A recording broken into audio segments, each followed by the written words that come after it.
नमस्कार, स्वागत है आपका हमारे चैनल पर। नेशनल हेराल्ड मामले में ईडी की छापेमारी से बौखलाए हैं कांग्रेस के नेता। आपको बता दें कि आज नेशनल हेराल्ड मामले में ईडी ने 12 जगहों पर की है छापेमारी, जहां दिल्ली समेत देश के कई राज्यों में की गई है ये छापेमारी। और इसी के साथ दिल्ली में स्थित नेशनल हेराल्ड यानी कि अखबार की जो बिल्डिंग है वहां पर भी ईडी ने छापेमारी की है, जिसको लेकर आज कांग्रेस के तमाम नेताओं की बौखलाहट सामने आ रही है इस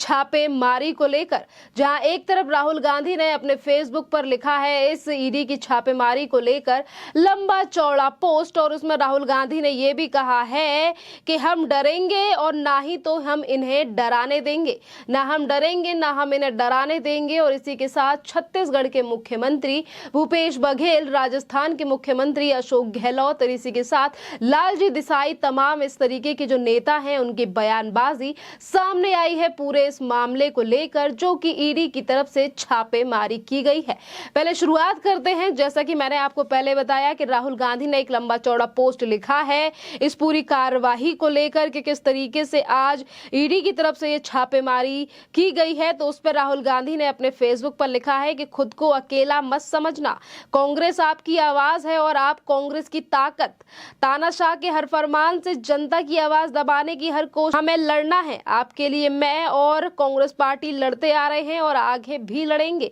आज देश में किन मुद्दों पर विचार विमर्श होना चाहिए ये आप अच्छी तरीके से जानते हैं, क्योंकि ये सरकार हर गलत नीति का असर आपके जीवन पर पड़ रहा है। इस मॉनसून सत्र में हम सरकार से जनता के सवालों के जवाब मांगना चाह रहे हैं, लेकिन आप सबने देखा कि कैसे सरकार ने विपक्ष के लोगों को निलंबित करवाया, हमारे दूसरे विरोध करने पर हमें गिरफ्तार करवाया, सदन स्थगित करवाया। और जब कल चर्चा हुई तो सरकार ने साफ कहा कि महंगाई जैसी कोई समस्या नहीं है, देश में बेरोजगारी से जूझ रहा है, करोड़ों परिवारों के पास स्थिर आय का कोई साधन नहीं बचा, लेकिन सरकार सिर्फ एक अहंकारी राज की छवि चमकाने के लिए अरबों रुपए फूंक रही है। तो इस तरीके से ईडी की कार्यवाही को लेकर ये सामने आया है पूरा लेख, जो कि राहुल गांधी के फेसबुक पर पड़ा हुआ। और इसी के साथ अगर हम बात करें राजस्थान के मुख्यमंत्री अशोक गहलोत की, तो अशोक गहलोत ने कहा है कि ईडी के द्वारा हेराल्ड हाउस पर छापेमारी केंद्र सरकार की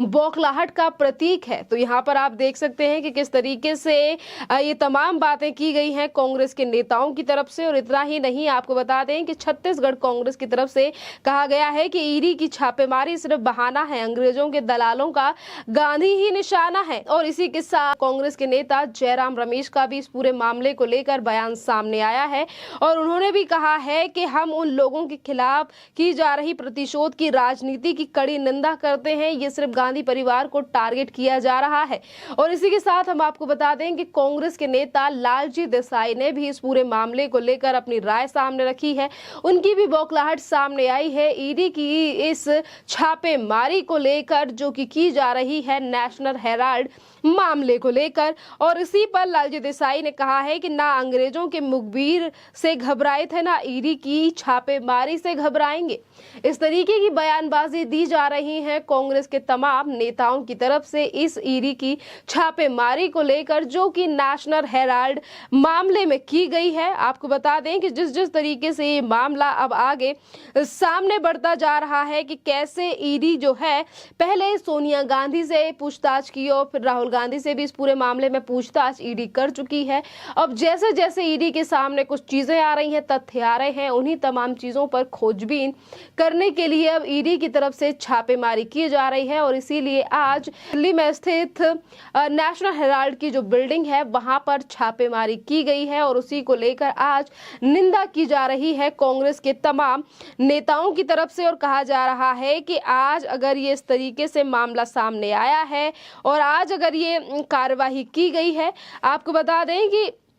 ईडी ने धन शोधन मामले में जांच के तहत कांग्रेस के स्वामित्व वाले नेशनल हेराल्ड समाचार पत्र के सहित यहां 12 स्थानों पर मंगलवार को यानी कि आज छापा मारा है। अधिकारियों ने यह भी बताया है कि धन शोधन अधिनियम पीएमएलए की आपराधिक धाराओं के तहत छापेमारी की जा रही है, ताकि ये पता लगाने के लिए अतिरिक्त सबूत एकत्रित किए जा सके कि धन का लेन देन किस किस के बीच हुआ है। यानी कि नेशनल हेराल्ड का मामला जो कि 2012 का है, किस तरीके से लेन लेन देन हुआ, किस किस का नाम इस पूरे लेन देन में शामिल है, इन तमाम चीजों की कड़ियां जोड़ने के लिए आज ईडी की तरफ से ये छापेमारी की गई है। आपके लिए बता दें कि जब राहुल गांधी से 3 से 4 बार तक इस पूरे मामले को लेकर ईडी की तरफ से पूछताछ की गई थी, उस समय पर भी पूछा गया था राहुल गांधी से कि किस किस के बीच ये लेन देन हुआ था और कौन कौन इस पूरे मामले में शामिल है। उस समय पर राहुल गांधी ने कहा था कि जो नेशनल हेराल्ड और उनकी कंपनी यानी कि उनकी कंपनी के बीच में यानी कि यंग इंडियन लिमिटेड के बीच में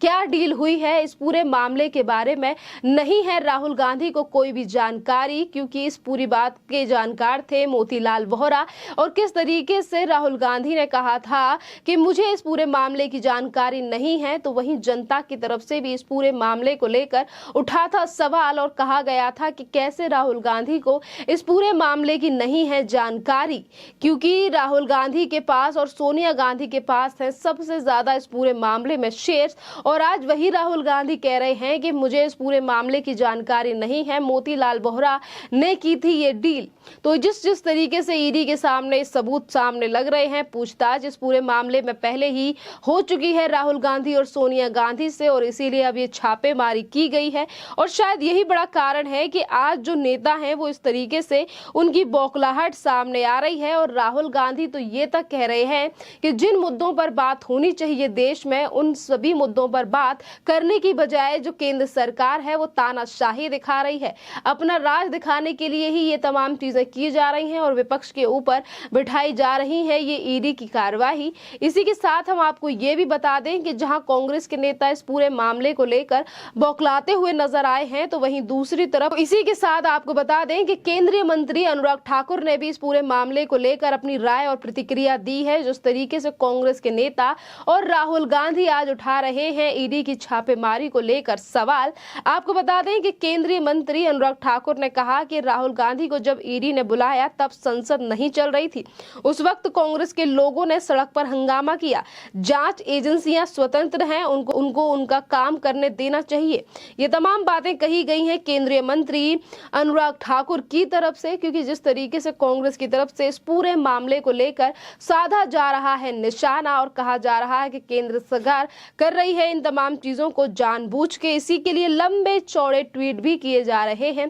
कांग्रेस के तमाम नेताओं की तरफ से। चाहे फिर हम बात करें जयराम रमेश की, जिन्होंने कई ट्वीट किए हैं इस पूरे मामले से जुड़े हुए और कहा है कि सिर्फ राजनीति के चलते ईडी की कार्यवाही यानी कि छापेमारी की जा रही है। और वहीं बात हम करें अशोक गहलोत जो कि राजस्थान के मुख्यमंत्री हैं, उनकी भी कुछ इसी तरीके से राय है और वो भी ये कह रहे हैं कि इस पूरे मामले में मनी ट्रांजैक्शन तो हुआ ही नहीं है, तो ये मनी लॉन्ड्रिंग कैसे हो सकता है। और वहीं हम आपको बता दें कि जयराम रमेश के ट्वीट के बारे में हम आपको पहले ही बता चुके हैं, और जिस तरीके से आज जो लोगों के सवाल हैं वो भी लगातार खड़े हो रहे हैं कि कैसे कांग्रेस के नेता पहले एक तरफ अपने आप को कहते हैं कि वो निर्दोष हैं, उन्होंने कोई गलत काम नहीं किया है, और आज अगर नेशनल हेराल्ड का केस सामने आया है, मामला सामने आया है, तो उस पर सिर्फ राजनीति की जा रही है। कांग्रेस को समझना चाहिए, कांग्रेस के नेताओं को इस पूरे मामले को लेकर नहीं करनी चाहिए राजनीति। और इसी तरीके की तमाम चीजें हमें दिखाई दे रही हैं सोशल मीडिया पर